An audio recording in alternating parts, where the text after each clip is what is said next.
In the first 15, 1935 to 1950. Chapter 1. North Harrow.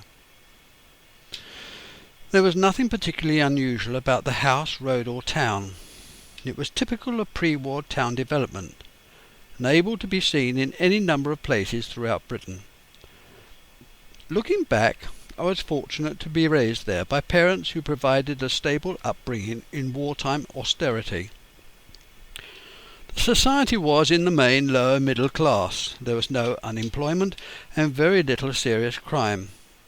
It was a society wedded to order and conformity, and I hope my story tells why I'm pleased I lived in that place and in those times, and how that society differs from today's. Number 31 Cumberland Road was designed in the late 20s and built in the 30s.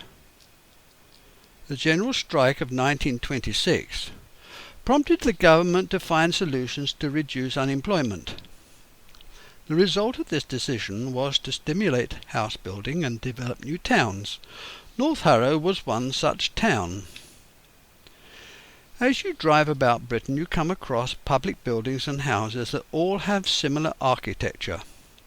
The 1930s building style was recognisable by the use of brick and tile, gabled roofs, rough-carved walls, tile-hung bays, and symmetrical windows with stained glass inserts, panelled doors, and the front gardens were small, bordered by a privet hedge and divided by a narrow side entrance leading to a back garden. I have seen similar houses all around England built to a particular standard of design and quality. The majority of houses built in North Harrow were Cutler homes. Albert Benjamin Cutler came from Tottenham. He began building in 1909, but most of his work was in North Harrow and Pinner. His son, Horace, took over, becoming Mayor of Harrow and then leader of the Greater London Council, finally knighted in 1979. Albert Cutler lived in Beresford Road, Marsh Road, and lastly in Eastcote Road. He was closely associated with the Imperial Properties Investment Company, then Amalgamated London Properties. Elements were a family builder who concentrated on individual houses. And during the period 1925 to 1939, T.F. Nash had 3 large estates for developing. One was at Eastcote, where he lived, another at Kenton, and a third at Rayners Lane, they the most economical of the 3.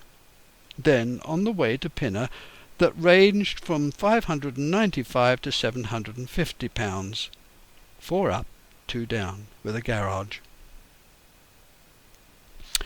I was born in Cumberland Road, which was situated at the not-so-fashionable end of town, towards Wealdstone, just off Station Road. Gloucester Road and Westmoreland Road ran up to the Pinner Road, and at the other end of Cumberland Road was Canterbury Road, the start of the council houses. No softening effect of grass verge, well-stocked flower bed or shading tree in any of these roads, but having to make do with narrow pavements and fluted lamp-posts.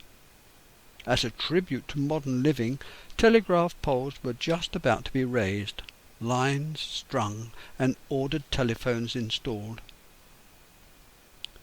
This dormitory town, for that is what it was, having no factories and large offices, relied upon the railway and buses to ferry the working population to the nearest main town and beyond, London being only 20 minutes away. The town's wide pavements fronting the shops provided a feeling of light and space, whilst the classically styled imitation marbled-walled Embassy Cinema, one of the associated British cinema chain, reserved for itself the role of premier landmark. In Britain, the years between 1935 and 1939 were considered the calm before the storm. Travellers, holiday-makers and businessmen who went to Europe came back with tales describing Germany as being prepared for expansion both militarily and industrially, with a population indoctrinated to consider others, not Germanic, as inferior. The British government did not discuss nor predict their feelings of trouble to come, nor was it forcefully spoken or written about by the media, at least not sufficient to raise alarm or disturb the peace. North Harrow's political and social atmosphere was one of dignified calm, of people trying to get on with life.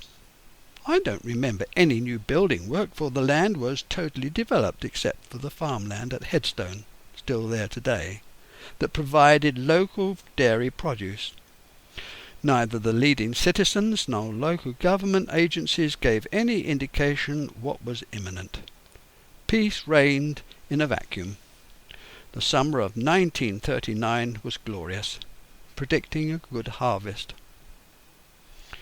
Cricket was being played at Lord's, where Middlesex harboured great expectations, and no aircraft could be heard overhead. London's airports were never mentioned. Northolt still had biplanes taking off and landing, and Brooklands motor track still held motor racing. Fathers walked with furled umbrella or walking stick, wearing a jacket and tie, whilst mothers pushed coach-built prams with sunshades. Children wore school uniform, including caps, and policemen patrolled on foot. Errand boys delivered goods on bikes, and children skipped and collected cigarette cards. Football became the national sport, relegating cricket to second place. Lord Reith, the managing director of British Radio, demanded absolute decorum. Parks, recreation grounds, bowling greens and council gardens competed with each other to see who could cultivate the neatest lawns and most colourful flower beds. In all of this, Harrow was no different from any other borough throughout Britain. Office workers, tradesmen, skilled workers and hospital staff were expected to work to a high standard, and most were proud of the quality of their work. Every trade skill was taught through an apprenticeship system, which had not long been reduced from 7 years to 5. Journeymen were justifiably proud when finishing their training, and stoutly defended any erosion of their place in their trade or wider society. The town citizens, although living in up-to-date council houses, observed turn-of-the-century attitude. Scouts and Cubs, guides and brownies were the centrepiece of many children's lives. Shops were shut on Sundays, and attendance at church was normal for about 50% of the population at some service during Sunday. Most young children went to Sunday school. Shops opened at 8 and closed at 5 during the work days, and on Saturdays stayed open an hour later. Wednesdays, half day, when the shops closed at 1. There was no poverty. All the children were well dressed and held special clothes to wear on Sundays. I don't remember any rowdiness or drunken brawls. Tea shops were popular, and cakes and sandwiches formed the basis of afternoon tea. There was no hire purchase, and personal savings the only way to pay the bills. Jumble sales a regular feature, and tea dances a popular afternoon event. The Metropolitan Railway line, laid down the previous century, reached Pinner from Baker Street in 1885. New buildings started where the old Edwardian style left off, at Edgware Road. All along the line on either side, new housing sprung up. Wembley Park, Preston Road, Northwick Park, on to North Harrow, Pinner, Northwood and beyond. All this took place in the 20s and 30s. Previously had been farmland, now transformed into the Greater London sprawl. It linked up all the little villages along the way. It just needed more schools and other institutions to promote each area into new town status. By the time the plan completed between 1928 and 1933, the European situation directed the government to reallocate the country's resources. Germanic military expansion was threatening, sufficient to galvanize the government into building up the depleted armed forces and place orders for military equipment. Even after this awakening, Britain was still poorly defended, its services woefully inadequate and badly trained. Unemployment then and for the next 20 years was not an issue. I recall the concern my parents exhibited towards the advancement of war, brought on by the German attitude. A build-up of incidences led to Chamberlain's 11:15 a.m. radio announcement on Sunday the 3rd of September 1939, which took the country into war. The family were all in the kitchen. Why we were there I cannot recall, but we took in the solemn statement with, I believe, bated breath.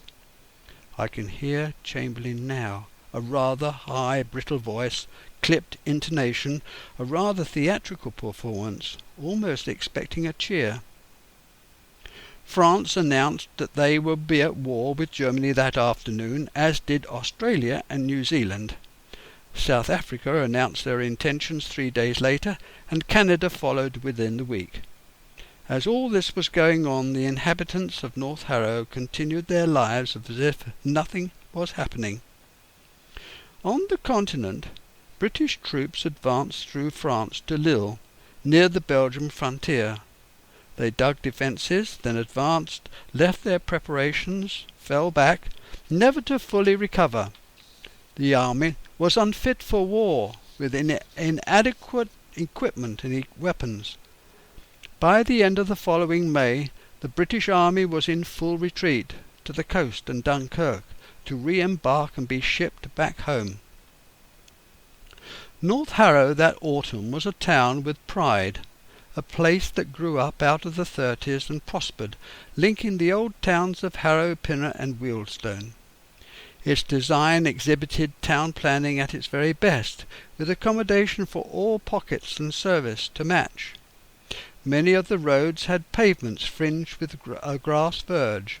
A crab-apple or almond tree planted outside each house gave a pink haze to the tree's canopy in spring. The whole described poetically by John Betjeman as Metroland, a term applauding suburban planning. Householders competed with each other to see who could produce the best verge and neatest front garden. By the time I was 4, able to take note of things around me, the gardens in the road were fully stocked with shrubs and trees, softening the outlook, which left me with a lasting memory of flowering greenery. The scene, presented to the interested onlooker, was one of orderliness, neatness, and tranquillity, essential requirements for lower middle-class respectability. Because newly built, the pavements, roads and buildings were clean and undamaged, in pristine order. No cracked paving slabs, discarded litter or graffiti. The town was exactly as designed, with no extensions, garages, conservatories or replacement windows or doors. Its citizens assumed the conventions of studied politeness, hats were raised to friends and neighbours, and audiences stood for the national anthem. It's difficult now, nearly 50 years later, to describe the atmosphere and general ambience of the place because it was so different.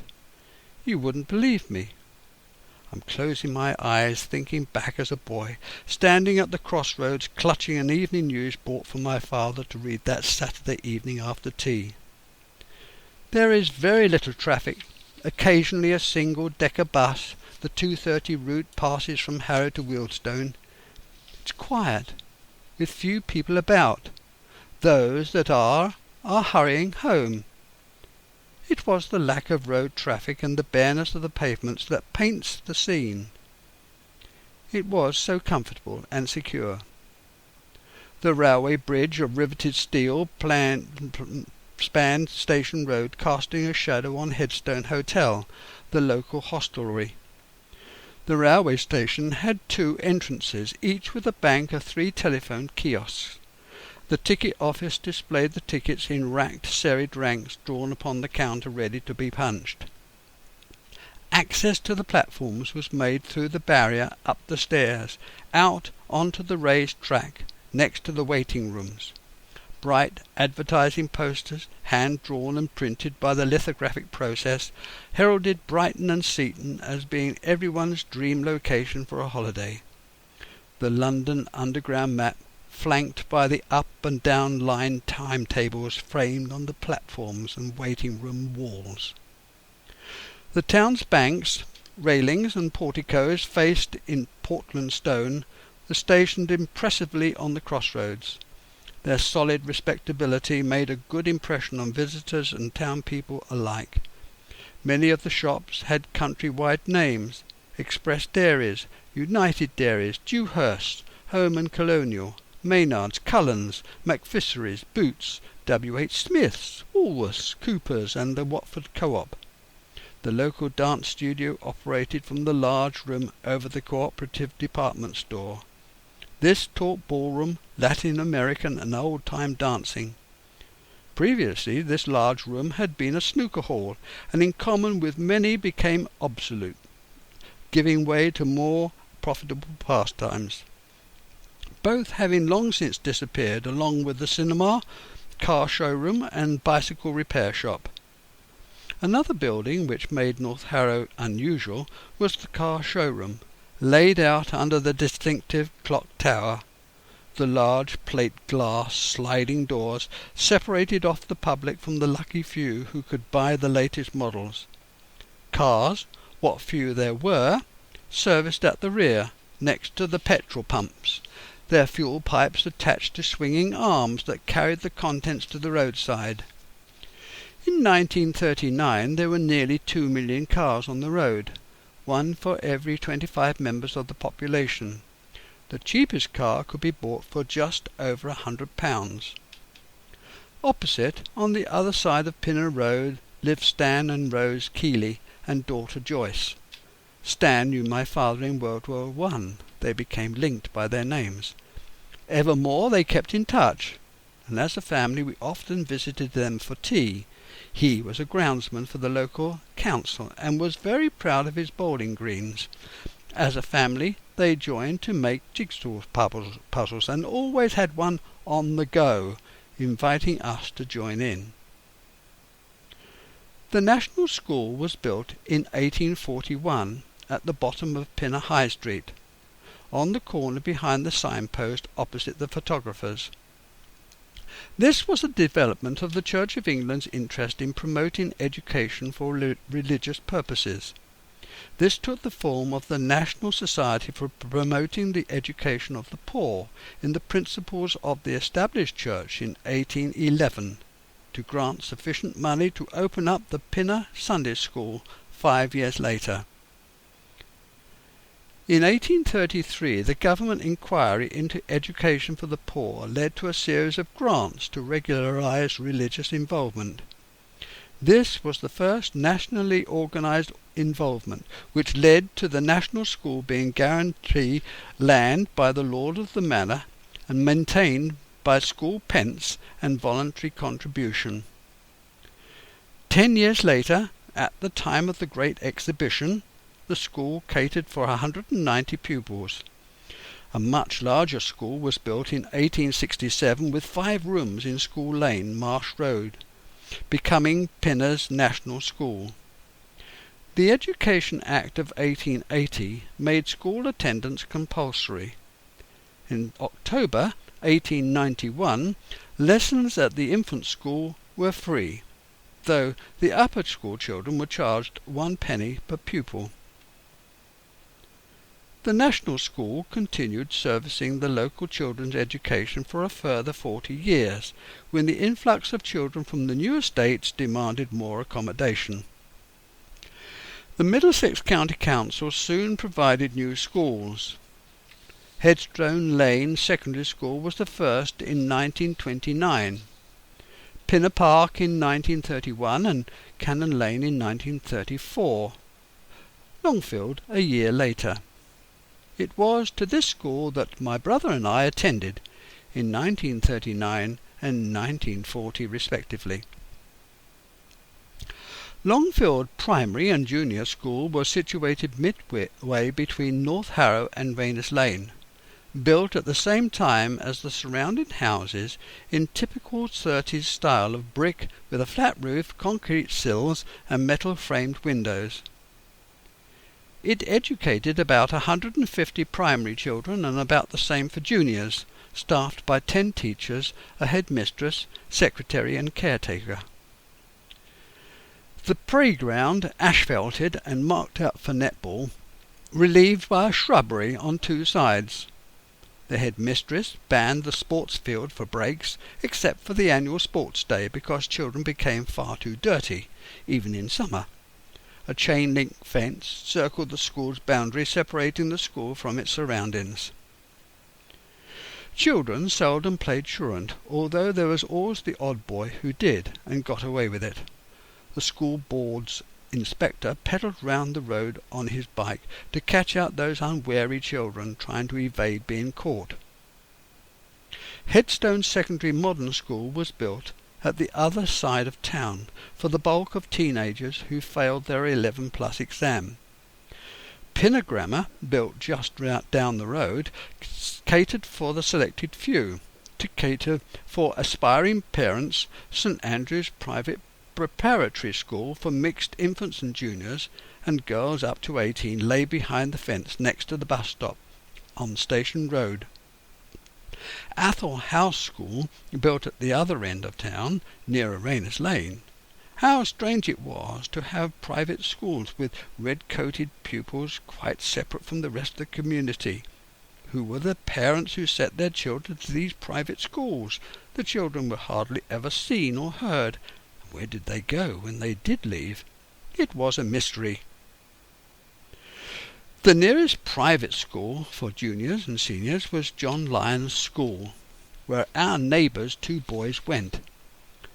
The parents of such children planned for their offspring to be educated and shaped for managerial white-collar occupations. This private education distanced their children from the rest of society. The parents, in effect, chose social exclusion. The school fees bought better academic and sports facilities. Discipline, compulsory homework, engendered higher social expectations. The parents believed that it was worth it. The financial sacrifice to buy privilege, reinforcing the school's curriculum by ensuring that their children mixed with children of similar-minded folk. During the day, the shops and pavements were the preserves of women, mothers pushing prams, shopping and meeting neighbours. It came to life again when children came out of school, and later still when the trains delivered men from work. There were no nearby factories, and the frequent question, "Where are all the men?" received the time-honoured reply, "Gone up to town," for it was a mainly white-collar community commuting to London. My brother and I had our clothes bought from Soper's or from a London second-hand shop. I don't remember any from local stores. This applied to all household linen too. Harrow was the main shopping area. In the linen department all the items were arranged in countless drawers behind glass-topped counters, with recessed brass measures screwed to the working surface. The cashier sat in an enclosed glazed box, taking the money, then sending the bill and money to the back of the shop using a brass tally train or pneumatic tube. Change and a receipt came back the same way. Shoes, for us, were the only items bought locally, being needed at frequent intervals.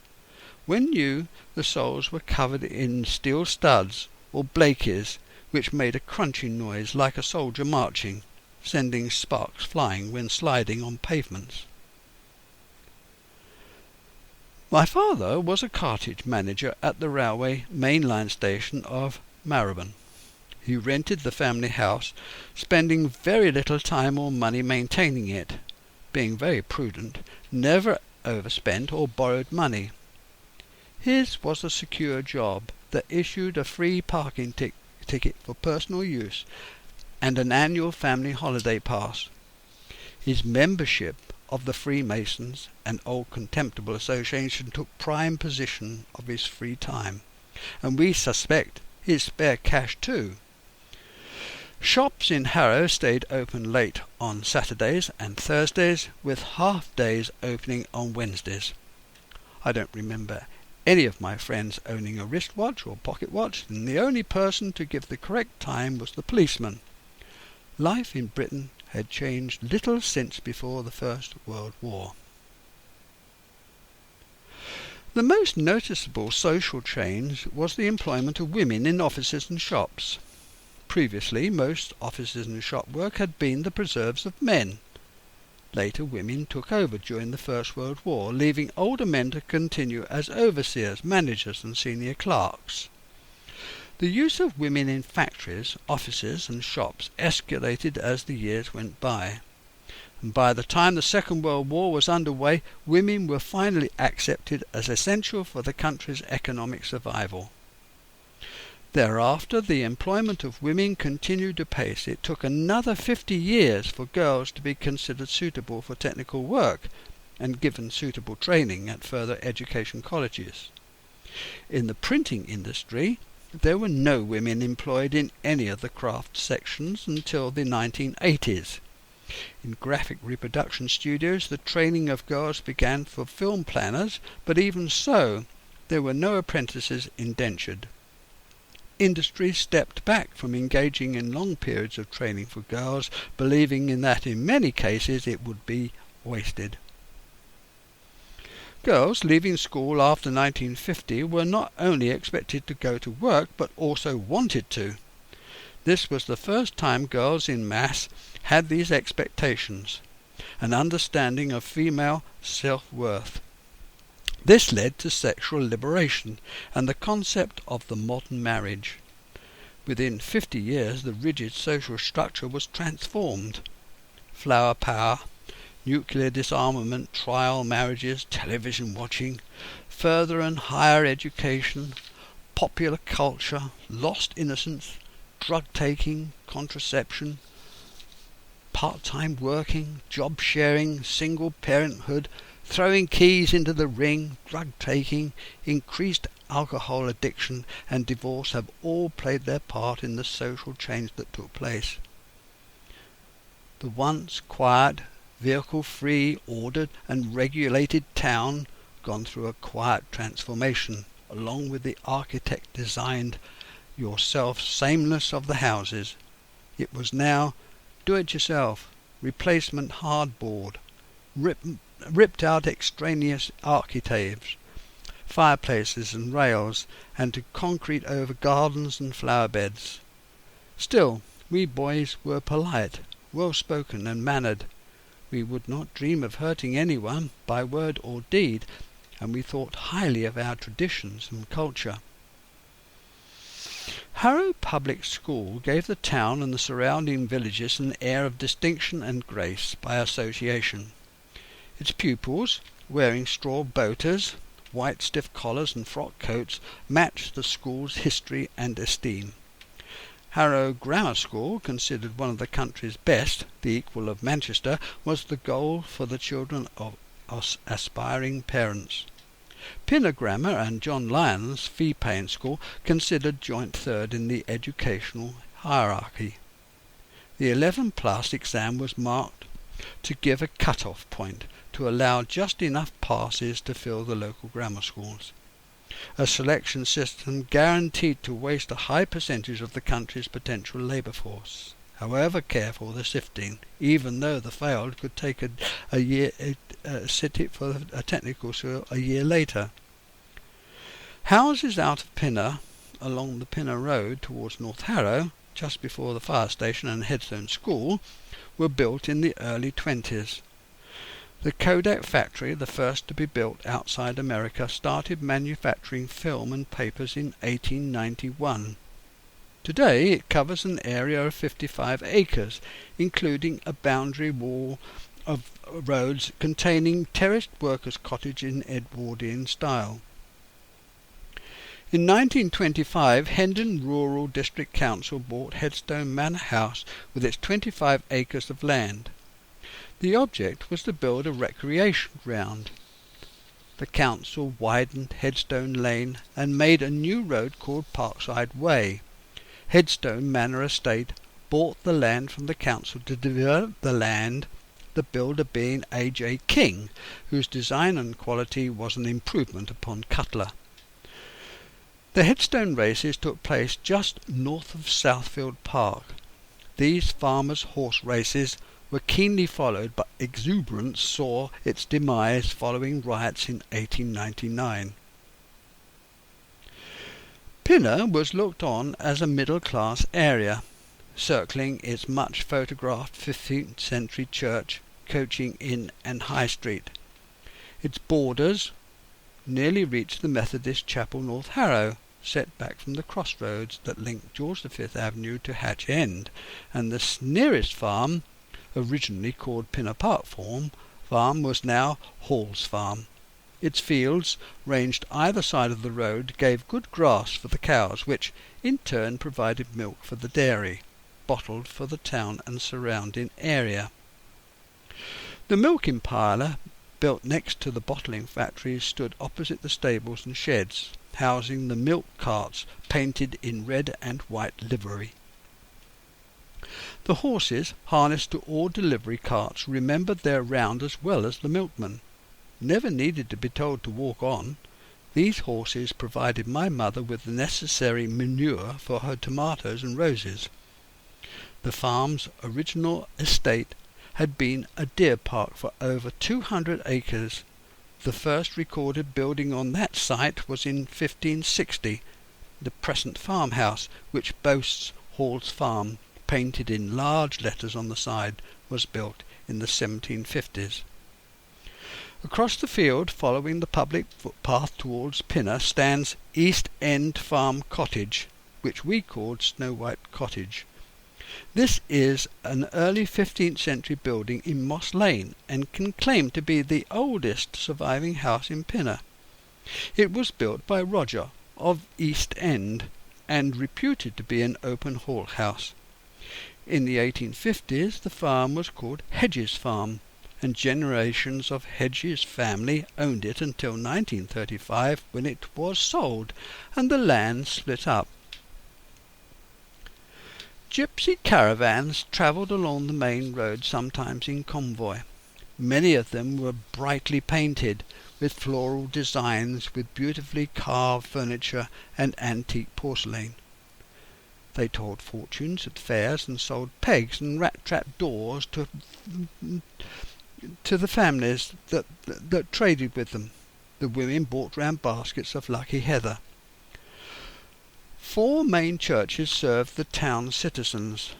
The Roman Catholic Church, St. John Fisher, which was positioned halfway down Imperial Drive. The Church of England, created the parish of St. Alban in 1930, graced the crossroads near Village Way. The Baptists eventually found their home in Rowlands Avenue, and the Methodist Chapel behind railings and privet hedge stationed at the corner of Pinner Road and George V Avenue.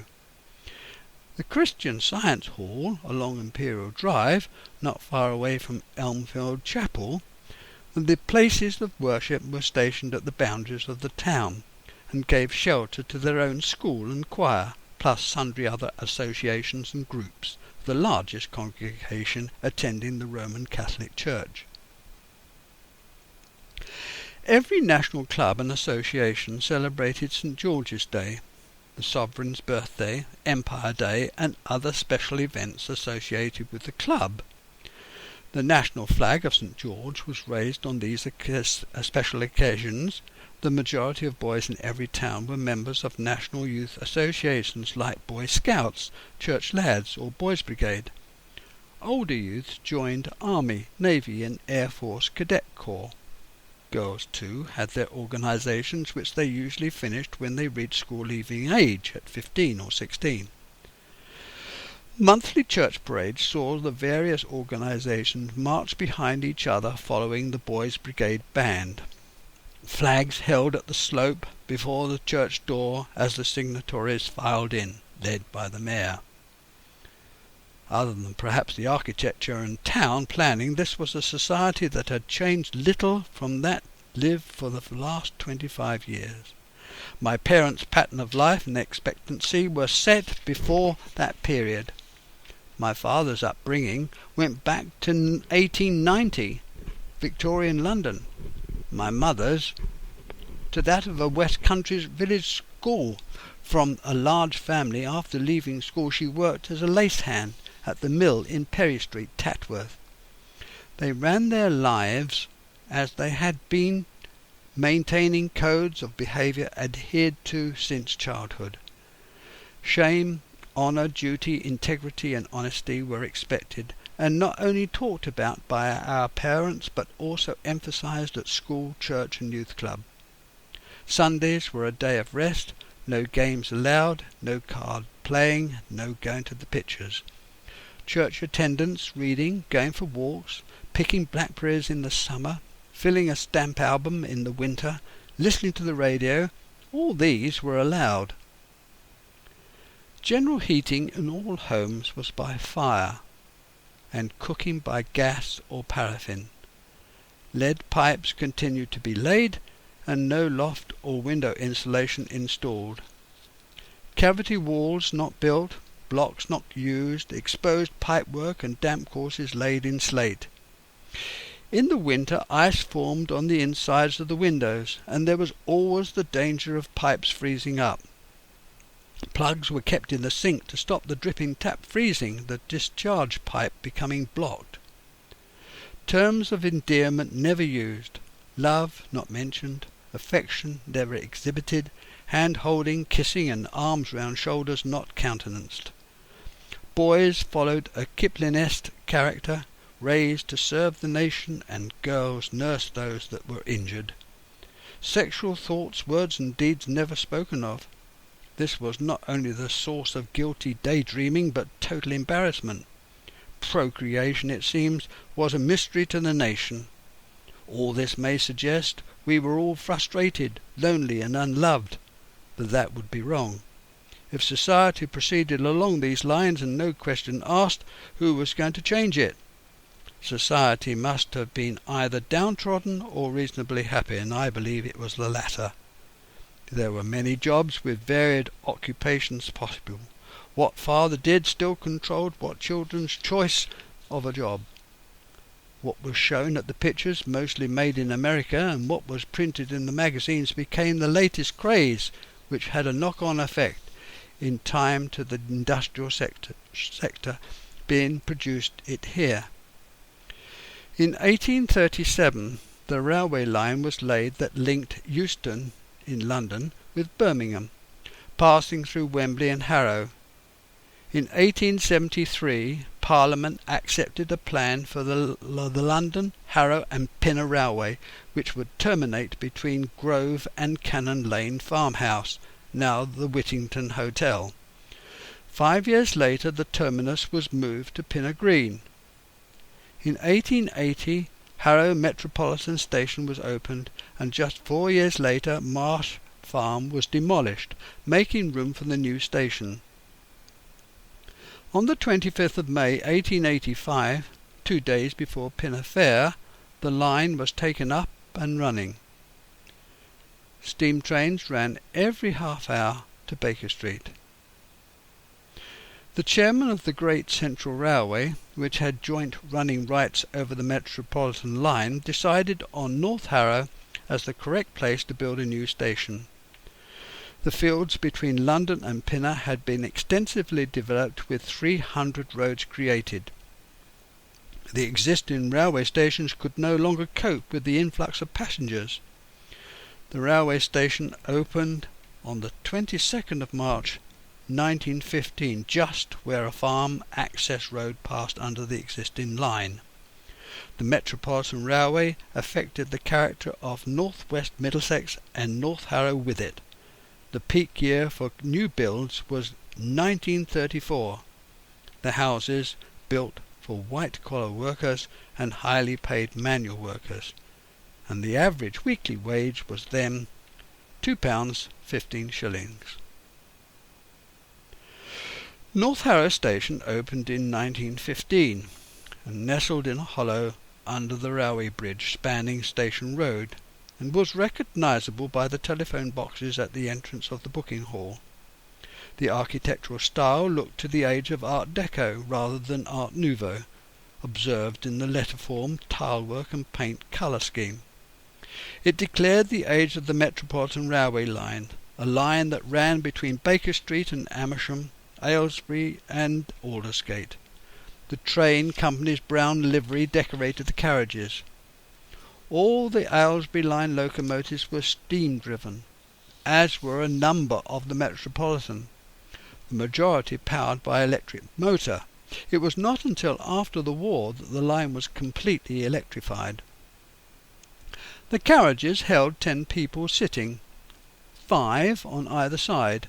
In rush hours, a further 6 standing, swaying, attempting to keep their feet, clasping hold of the luggage rack, trying to read.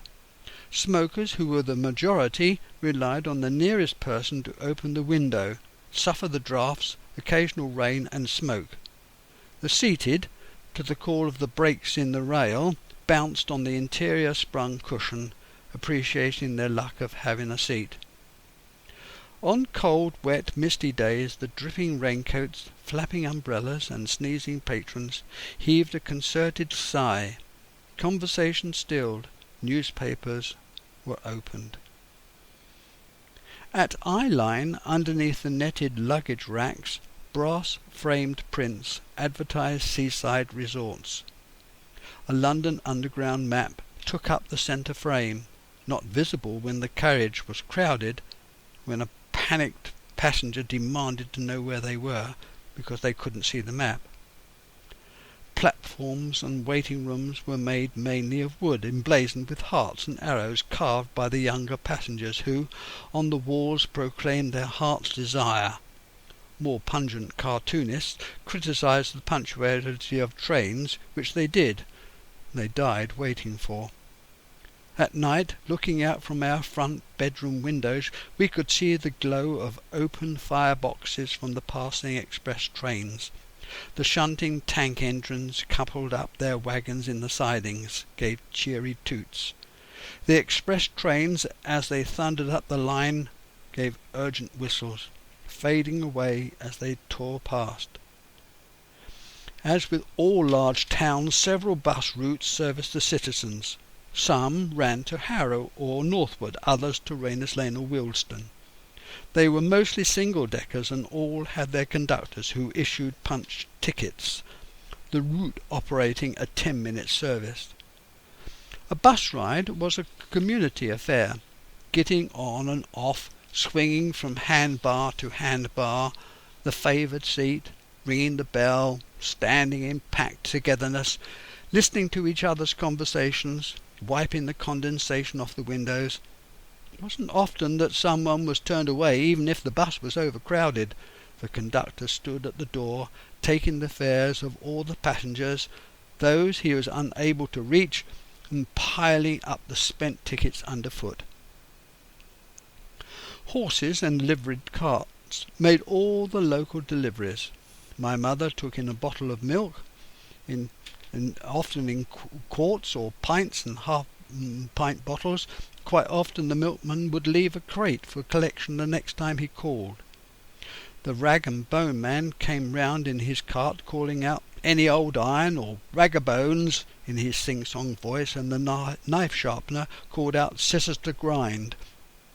The newspaper seller at the corner of Pinner Road and Station Road stood by his upturned orange box outside United Dairies, his newspapers folded up under his arm, calling out through rolled cigarette, "Star News or Standard." Coal and coke delivered in hundredweight sacks by the coalman with his leather hood and shoulder apron. At least 4 times a year a gypsy woman called to sell pegs and a posy of heather. Children played in the streets and called at each other's houses. Skaters held on to the backs of passing delivery carts. Babies left in their prams outside the front door to take the morning sun. The jolliest annual attraction attended by the majority of children was Pinner Fair, the licence granted by King Edward III in 1336. Their parents, needing little encouragement, attended in the evening. The fair took up the whole of the High Street and Pinner Road, being within arm-lengths of the houses on either side of the road.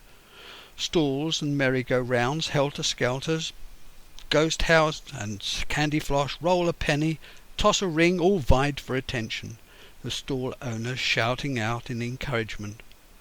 The streamers, strung lights and colourful bunting all contributed to the colourful occasion, whilst the steam organs piped out the old favourites.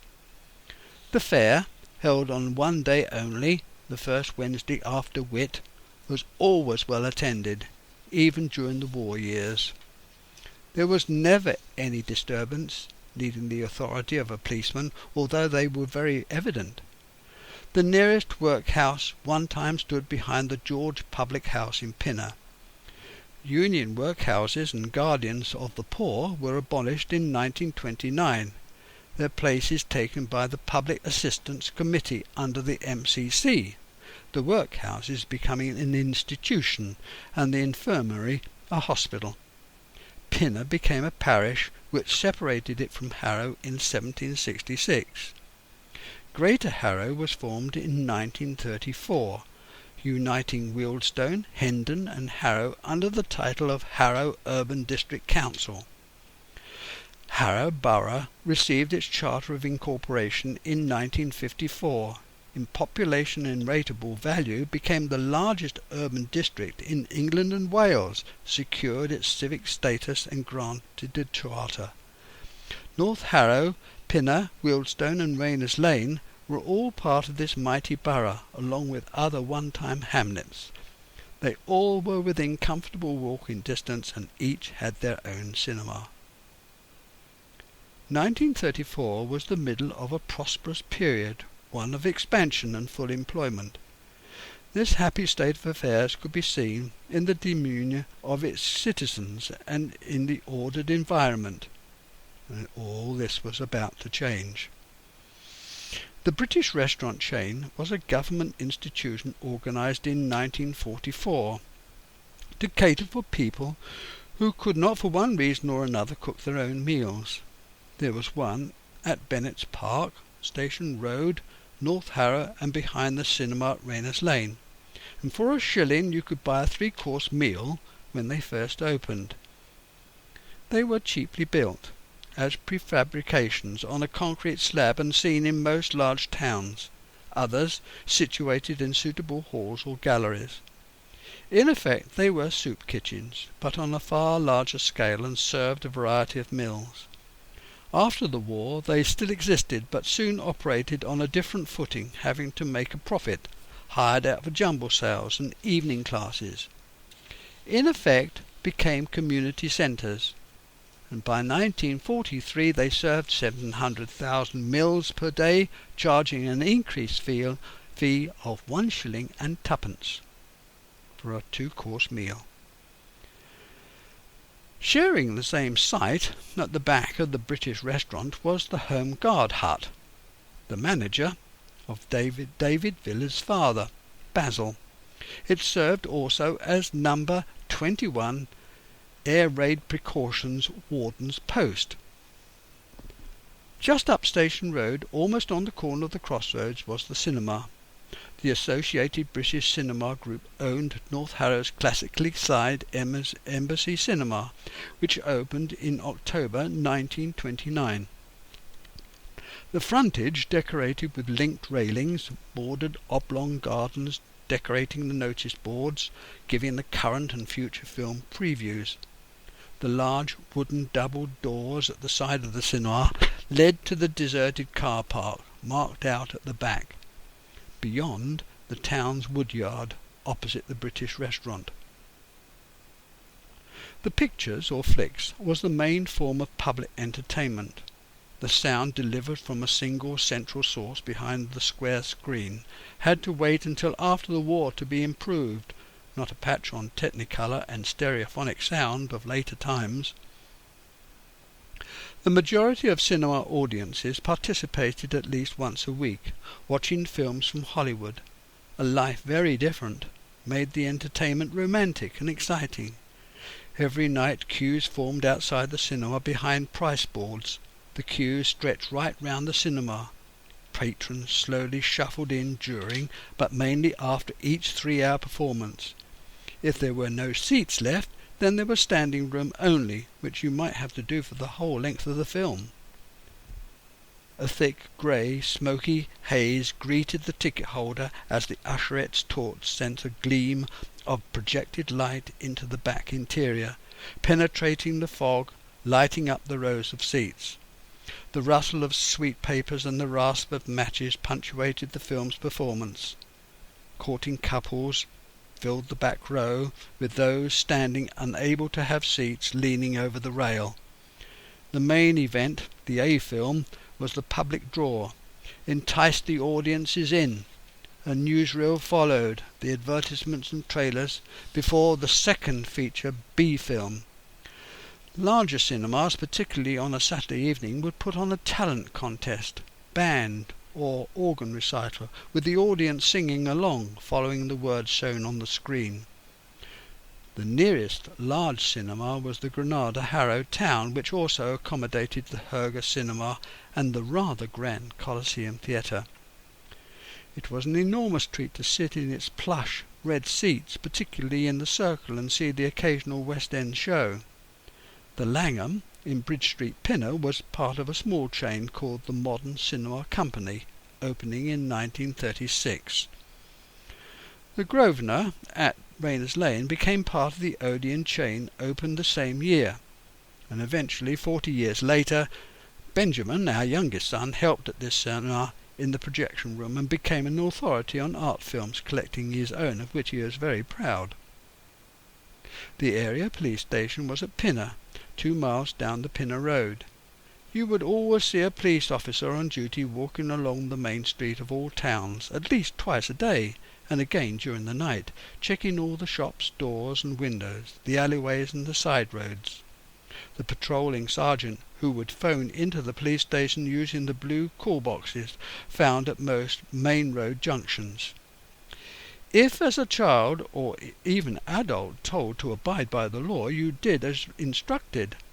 Police officers were very much respected citizens, perhaps even feared. They saw to it that there was no cycling on the pavements, and bikes had efficient brakes and a bell. All parks, recreation grounds and sports areas monitored by their keepers, who acted very much like police officers in their duties. The Yedding Walk Gardens, or Streamside Walk, and Pinner Park, as all other parks in the borough, had carefully designed flower beds arranged in floral decoration to give a fantastic riot of colour all summer season. Their beauty replicated these gardens at the seaside and London parks. The grass beautifully manicured and the edges trimmed. No cycling or roller skating, no walking on the grass or running about. The gardens facilities were built for recreational walking, and in good maintenance considered important to the town's standing. Bands played every weekend at the larger parks, and fountains worked, pavings regularly levelled, and autumn leaves gathered. Cricket pitches, bowling greens and tennis courts all carefully manicured and maintained. Competitions organised by the local authorities between each other awarded certificates to the best head gardener, who vied to outdo each other. The workers used their winning certificates to obtain better jobs. Councils produced their own seedlings, trees and plants at the town's nursery. Our local park was Streamside Walk. Its paths meandered over stone bridges alongside the river. Within easy walking distance of home were also Pinner Park, West Harrow Park and Headstone Recreational Ground, all giving us lads ample play areas. Streets had their own sweepers, who swept into the gutters the dust and waste, made up into piles to be loaded onto their carts and taken back to the council depot. Dustmen called once a week in the corporation dust carts, which had curved sliding lids to a half a dozen compartments. Each house had their own dustbin, there being no limit to the amount collected or type, just size, which could be picked up later if it couldn't be thrown on top of the roof of the wagon. A great deal of waste was thrown into the garden fire or onto the bonfire, alongside with the garden chip-ins. There was little or no packaging, most meat or dairy produce wrapped in greaseproof paper. Gas lamp posts had small boxes attached to take cigarette boxes or sweet paper, there being no large receptacles. Sandboxes at main street corners, tops and bottoms of hills and level crossings were there to give a grip for horses and cars in icing conditions.